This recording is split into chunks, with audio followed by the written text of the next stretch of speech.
All right, strap in, everyone, because today we're taking a deep dive into the world of L. Ron Hubbard.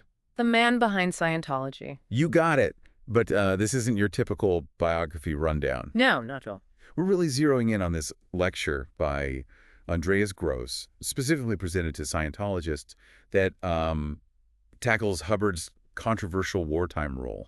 I think what's so interesting about this lecture is that it's trying to sort of bridge the gap between the official Scientology narrative of Hubbard's military service Right. and the criticisms that come from, outside sources. It's a bit of a mystery, right? Yeah, it is a bit of a historical mystery for sure. And that's what makes this deep dive so interesting. Absolutely. We're trying to separate fact from fiction, piecing together this puzzle with like missing pieces Yeah. and conflicting accounts. Right, and the lecture starts by suggesting this possibility that Hubbard, who was already a successful author at the time, was recruited for World War II not for, combat skills, Right.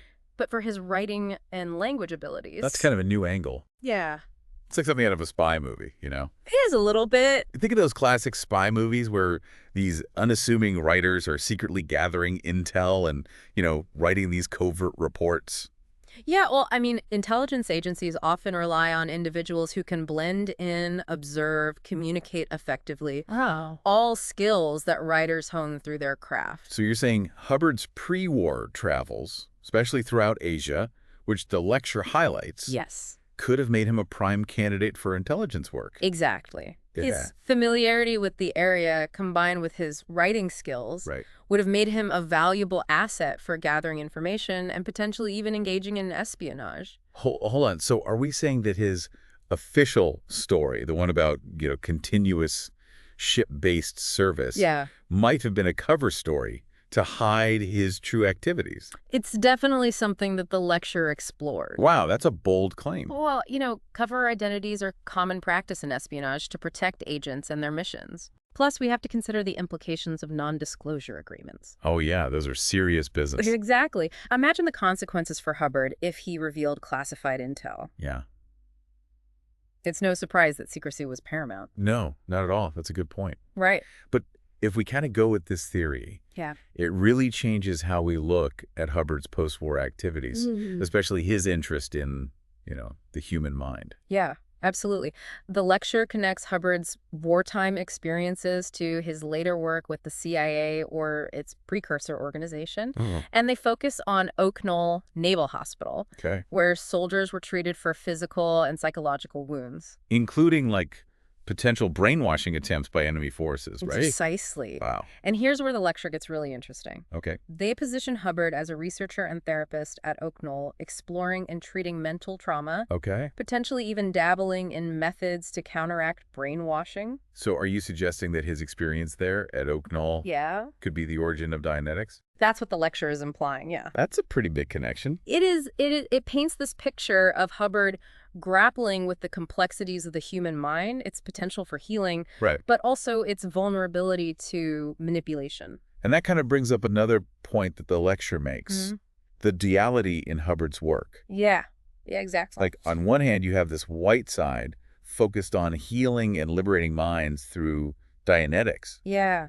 But then there's this potential black side, delving into weaponizing those same techniques for mind control. Yeah, it's a fascinating concept. It's almost like Dr. Jekyll and Mr. Hyde, but with the human psyche. It is.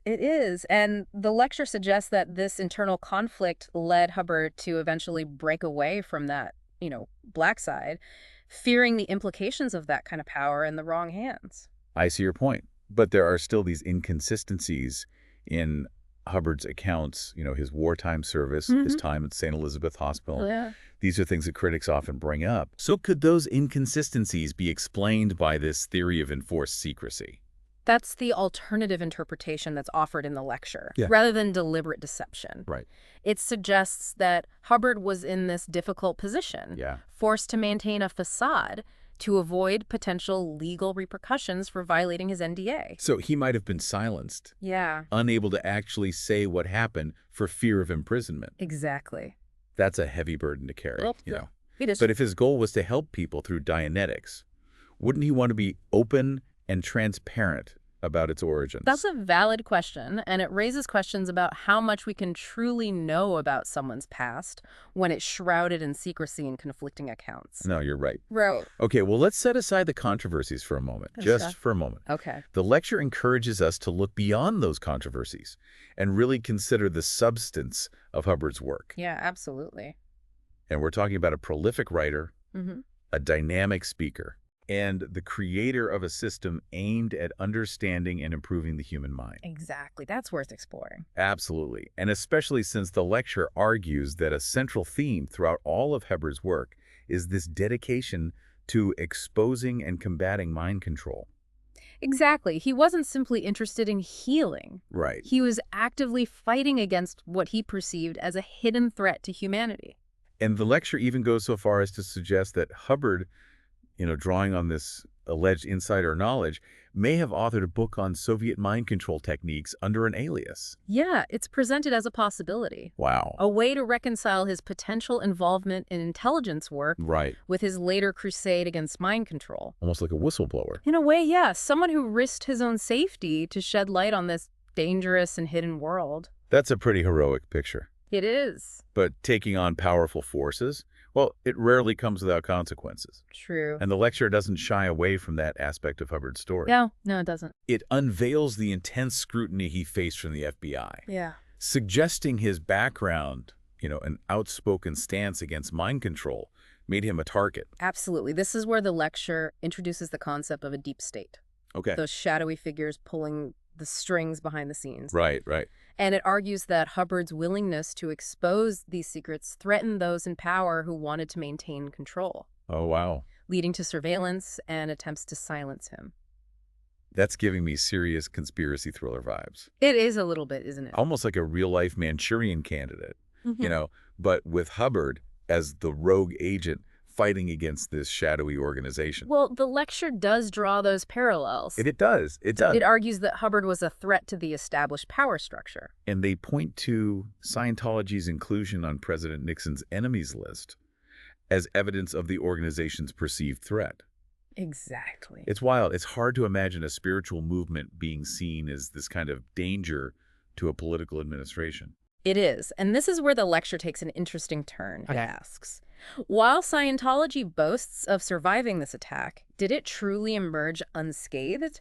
Or was the organization ultimately co-opted by the very forces it sought to oppose? That's a scary thought, having your movement infiltrated and controlled from within. It is. Like turning your own weapons against you. Yeah, and it's a scenario that's played out countless times throughout history. It has, hasn't it? Rebellious groups getting absorbed into the mainstream. Their threat neutralized. Exactly. So we're left with this unsettling question. Yeah. Did Scientology, despite Hubbard's initial intentions, become a victim of its own success, ultimately succumbing to the control that it sought to expose? That is a lot to unpack. It is. It is. Welcome back to our deep dive into the life and legacy of L. Ron Hubbard. We left off on a pretty unsettling note. Yeah. Thinking about the possibility that Scientology might have been infiltrated and co-opted by the very forces it was trying to challenge. Yeah, it's a heavy concept, isn't it? It is. Especially considering Hubbard's dedication to exposing, and combating mind control. It's almost like a paradox to think that a movement focused on individual freedom could be manipulated and controlled in such a way. It really challenges those assumptions we have about power dynamics. Right. And the complexities of these social movements. Right. But, the lecture doesn't kind of dwell on this bleak possibility for too long. Okay. It shifts gears and encourages us to look beyond the controversies. Okay. And focus on the substance of Hubbard's teachings. So we've delved into this shadowy side of things. Yeah.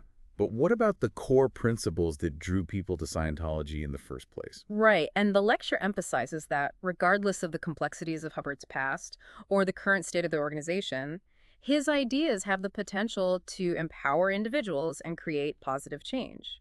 So it's not about blindly accepting everything he said or did, but rather engaging with his work critically. Yeah. And pulling out the valuable insights that can help us understand ourselves and the world around us. Exactly. It's about separating the wheat from the chaff. Right. And focusing on those aspects of his teachings that resonate with our own experiences and values. It's like sifting through an ancient text, searching for this hidden wisdom that can guide us on our own journeys of self-discovery. What a great analogy. Yeah. Recognizing that even within these complex and controversial figures, Mm. there can be nuggets of truth and insight Yeah. that can enrich our understanding of, the human condition. Okay, so let's delve into some of those nuggets then. Okay. What are some of the key principles of Hubbard's teachings that the lecture highlights? What resonated with you? Well, one of the central themes that struck me was the idea that humans are inherently spiritual beings, capable of achieving extraordinary levels of awareness and ability. That reminds me of Eastern philosophies like Buddhism or Hinduism, Exactly. where the focus is on tapping into a higher consciousness Yes. and realizing one's true potential. And Hubbard believed that through specific techniques, like auditing, a core practice in Scientology, where individuals explore their thoughts and experiences with a trained auditor, Yeah. that individuals could access and unlock their inner potential, freeing themselves from those limiting beliefs Right. and negative patterns. So it's not just about understanding the mind intellectually, No. but actually experiencing a transformation, Yes. achieving a higher state of being. That's the goal. And Hubbard believed that this transformation could lead to greater happiness, creativity, and a more fulfilling life. But achieving that kind of state takes effort, right? Absolutely. It's not just passively reading a book or listening to a lecture. No, not at all. It's an active pursuit of self-improvement, a willingness to confront your limitations, and work towards positive change. Exactly. Hubbard emphasized the importance of personal responsibility Okay. and taking control of one's own thoughts and actions. So it's about empowering individuals to become the architects of their own lives, rather than victims of circumstance or external forces. Precisely. And this emphasis on individual agency Mm-hmm. aligns with his broader concern about the dangers of mind control, both from those external sources, as we've discussed, Right. but also those limiting beliefs that we internalize Okay. that keep us from reaching our full potential. It's interesting how those themes kind of intertwine throughout his work. They do, yeah. This potential for spiritual liberation on one hand, Mm-hmm. and this constant threat of mental enslavement on the other. It is. It's like a cosmic battle Wow. playing out within each individual, a struggle between those forces of enlightenment Right. and the forces of darkness. So Hubbard, based on this lecture, really saw himself as a warrior in this battle, Oh, absolutely. equipping people with the tools they needed to fight for their own mental and spiritual freedom. He's portrayed as this sort of spiritual revolutionary challenging the status quo Right. and offering this path to liberation from what he perceived as the shackles of the mind. But as we've discussed, this path is not without its obstacles. No. There are internal challenges, like overcoming those limiting beliefs Yes. and negative patterns. And then there are external challenges, like navigating a world filled with potential sources of manipulation and control. Absolutely. And the lecture suggests that Hubbard himself faced these challenges throughout his life, battling both inner demons and powerful external forces that sought to silence him. It makes you wonder if his own struggles informed his teachings. If his insights into the nature of mind control came from his own firsthand experiences of being targeted and controlled. It's definitely a possibility, after all. Who better to expose the dangers of manipulation than someone who's experienced it firsthand Right. and developed strategies for resisting it? So even if we set aside the controversies surrounding his past, his life story itself becomes a testament to the power of the human spirit Absolutely. to overcome adversity Yeah. and fight for its own liberation. It's a story that continues to resonate with many people today. It does, yeah. Even those who may not subscribe to the specific doctrines of Scientology. Right. There's something compelling about the idea of an individual standing up against powerful forces, challenging dogma, and seeking to empower others to break free from those mental and spiritual constraints. It's a story that speaks to our own longing for freedom, our desire to live authentic lives, and our yearning for a world where the human spirit can flourish Yeah. without fear or manipulation. And while Hubbard's path was undoubtedly complex and controversial, his legacy continues to spark debate It does. and inspire individuals to explore the depths of their own consciousness Right. and to fight for a world where freedom of thought and the pursuit of spiritual enlightenment are paramount. Okay, so we've explored the complexities of Hubbard's past, Yeah. and we've looked into some of the key principles of his teachings. hmm But what about the future of Scientology? Where does the movement go from here, given all of the controversies and challenges it faces? That's a question the lecture grapples with as well. It acknowledges the difficult position the organization is in, Mhm. allegations of abuse, financial impropriety, and authoritarian control, which have certainly tarnished its reputation. Right, it's not shying away from those criticisms No, that have been no, leveled against Scientology. not at all. In recent years, it's acknowledging that the organization has some serious issues to address. Absolutely. But it also suggests that there's potential for renewal, Okay. for a return to those core principles of Hubbard's teachings, Right. and a greater emphasis on individual freedom and spiritual growth. So there's a glimmer of hope there, a possibility that Scientology could reform itself Yes. and reclaim its original purpose. That's what the lecture suggests, Yeah. and it points to the internet and the free flow of information as catalysts for this potential change. That's interesting. How would access to more information impact an organization that's been known for, tight control and secrecy? Well, the lecture argues that the internet has empowered individuals within Scientology to question authority, access alternative perspectives, and advocate for change. So it's almost like a democratization of knowledge Yeah. is occurring within the movement, Exactly. allowing for greater transparency and accountability. Precisely. And the lecture suggests that the shift towards greater openness and individual empowerment could lead to a revitalization of Scientology, Okay. a reclaiming of its original purpose as a path to spiritual liberation. That's an optimistic outlook, considering how insular the organization has been perceived. It is. But it does make sense that in an age of readily accessible information, maintaining that tight control becomes increasingly difficult. It's almost like a David and Goliath scenario, Right. where technology and the power of ideas are challenging this seemingly formidable and entrenched structure. But even if this transformation within Scientology doesn't occur, Yeah.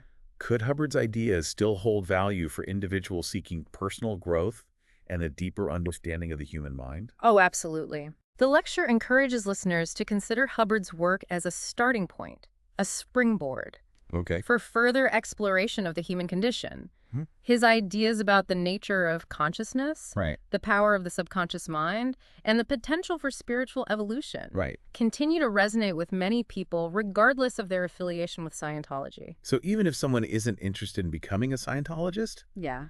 they can still benefit from engaging with Hubbard's ideas Absolutely. and extracting the insights that resonate with them. Exactly. And one of the key takeaways, I believe, is this emphasis on personal responsibility, on recognizing that we have the power to choose our own paths, to Right. shape our own realities, and to overcome the challenges that life throws our way. That message of empowerment is something that goes beyond any specific organization or belief system. Yeah. It's a universal truth that resonates with anyone seeking to live a more authentic and fulfilling life. Precisely. And while Hubbard's path was certainly unconventional and riddled with controversy, Yeah. his work ultimately serves as a reminder that the human spirit is capable of extraordinary resilience, growth, and transformation.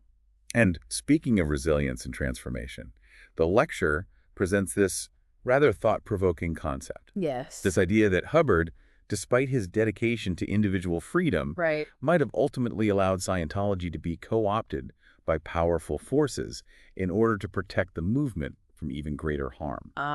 Yes, that's a concept that challenges our understanding of Hubbard's motivations and those complexities of navigating these power dynamics. Right. The lecture suggests that he might have made a very calculated decision to cede control, Wow. believing that this was the only way to prevent the destruction of Scientology Right. and the persecution of its members. Hold on. Are we saying that he intentionally sacrificed his autonomy? It's a difficult concept, Yeah, it is. and the lecture doesn't present it as a definitive fact. Okay. It's offered as a possibility, a way to reconcile those contradictions in Hubbard's life Right. and the challenges faced by Scientology. Okay. It's almost like a chess master sacrificing a key piece to win the game. Wow. A calculated move made in the face of seemingly insurmountable odds. But wouldn't that contradict his core principles of individual freedom and resistance to mind control?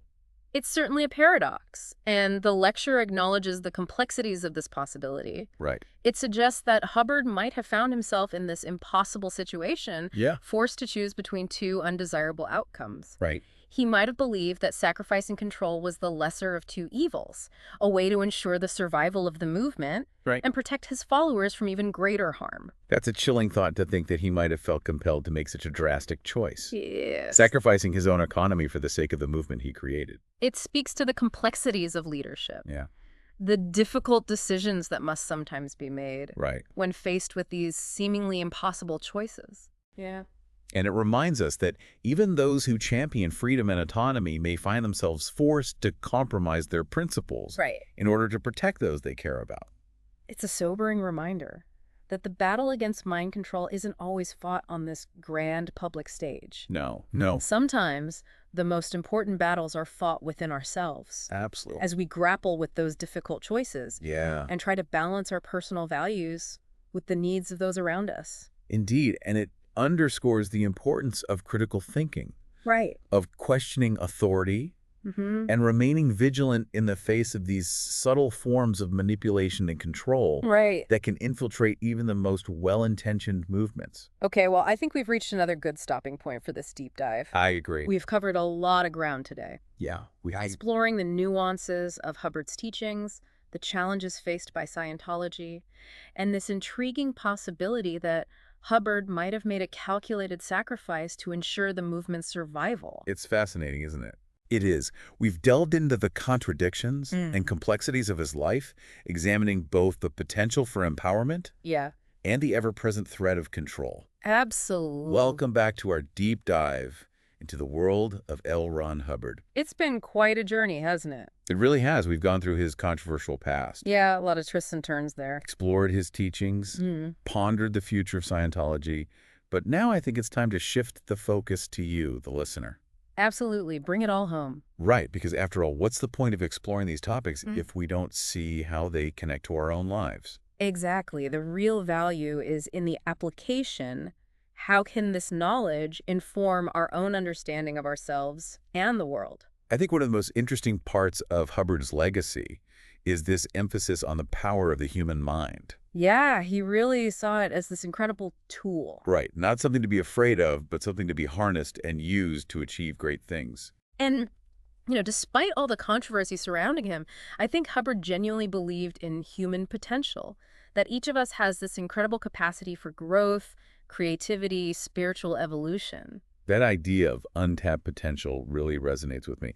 Even if someone isn't interested in becoming a Scientologist, there's still something to be gained from exploring his ideas about the mind. Oh, absolutely. It's like planting a seed. Right. You might not harvest the entire crop, but some elements can take root and flourish in your own unique way. And I think one of the most powerful takeaways from all of this is Hubbard's emphasis on personal responsibility. Right, that idea that true freedom comes from understanding and mastering our own minds, not being controlled by them or by external forces. That makes me think of what we were talking about earlier, that battle between enlightenment and enslavement.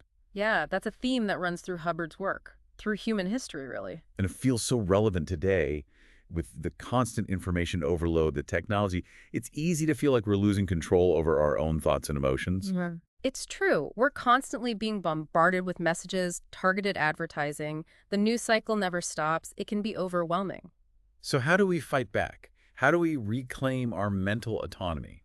I think it starts with awareness. Okay. Being mindful of what we consume, limiting our exposure to things that are designed to manipulate us, and actively seeking out information that challenges our perspectives. So it's about being more selective with our information diet, not just staying in our echo chambers. Absolutely. It's about diversifying our sources, being open to different viewpoints. And paying attention to the language that's being used. Yes, words have power. They can be used to subtly influence us. It's like we have to become detectives, analyzing the messages we're receiving. Exactly. And that detective work goes beyond the media. It's about looking at our own beliefs, Right. questioning the narratives we've been told, challenging our assumptions. That can be tough, to really confront our own biases. It can be uncomfortable, yeah, but it's also incredibly liberating. Like shedding an old skin, right? Yeah. Exactly. When we're willing to question everything, we open ourselves up to a whole new world of possibilities. And in a world that often feels like it wants to keep us confined, keep us consuming, conforming, that pursuit of self-knowledge and personal growth, well, it becomes a radical act. It is. It's about breaking free from that mental matrix. And while Hubbard may have had his own flaws and contradictions, his emphasis on the power of the mind, on critical thinking, on spiritual liberation, it offers a valuable roadmap for navigating these complexities of the 21st century. It does. He reminds us that we're not just pawns in some predetermined game, but active participants in creating our own realities. Right. We have the power to choose, to question, to transform, to create a world that aligns with our highest aspirations. And that's a powerful message, one that transcends any specific belief system. So as we wrap up this deep dive into the world of L. Ron Hubbard, I want to leave you with this. Embrace your curiosity. Keep asking questions. Cultivate your inner strength. Never stop seeking your own truth. And remember, the journey of self-discovery is a lifelong adventure. It's an ongoing process of growth, evolution, and the expansion of consciousness. So embrace the challenge and never underestimate the incredible power that lies within you. Thank you for joining us on this deep dive. We hope it's given you some new insights and inspired you to embark on your own journey of self-exploration.